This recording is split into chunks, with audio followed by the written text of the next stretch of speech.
Hello everyone, তো আজকে ছিল বছরের প্রথম দিন। জানি মিনি ব্লগটা দিতে একটু দেরি হয়ে গেছে, কিন্তু বড় ব্লগ অলরেডি আপলোড হয়ে গেছে। আপনারা দেখতে পারেন কীরমভাবে কাটিয়েছিলাম আমরা বছরের প্রথম দিনটা। তো এখানে আমার ছেলে, ওখানে কটা ছেলে ডাকাডাকি করছিল বলে দেখতে গেছে মাঠে। ধনেপাতা তুলতে গেছিলাম। তো ধনেপাতা তুলতে গিয়ে দেখছি কত বিনস হয়েছে, গাছ ভর্তি বিনস হয়ে আছে, আর একটু বড় বড় হবে।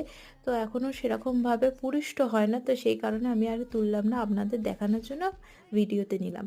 এখানে ধনেপাতা তুলতে তুলতে আমার ছেলে দেখতে পেয়ে গেছে ঘুড়ি। আম গাছের উপরে একটা ঘুড়ি পড়েছে, সেটাই পেড়ে দেওয়ার জন্য বায়না করছে, কিন্তু আমি কি করে পারবো। এখানে চলছে আমার ছেলের সেবা, মানে পার্লারে এসেছে সেরকম আর কি ফিল নিচ্ছে আমার ছেলে। প্রথমে ঠাকুমা তেল মাখিয়ে দিয়েছে, তারপরে বাবা নখ কেটে দিচ্ছে, এইসব চলছে। তারপরে বিকালবেলা একটু খেলাম ফুচকা। আমাদের এখানে ফুচকাটা অসম বানায়। সন্ধ্যাবেলা মাকে চা বানিয়ে দিলাম, রাত্রিরে বানিয়েছিলাম মোরগ পোলাও। That's it, tata.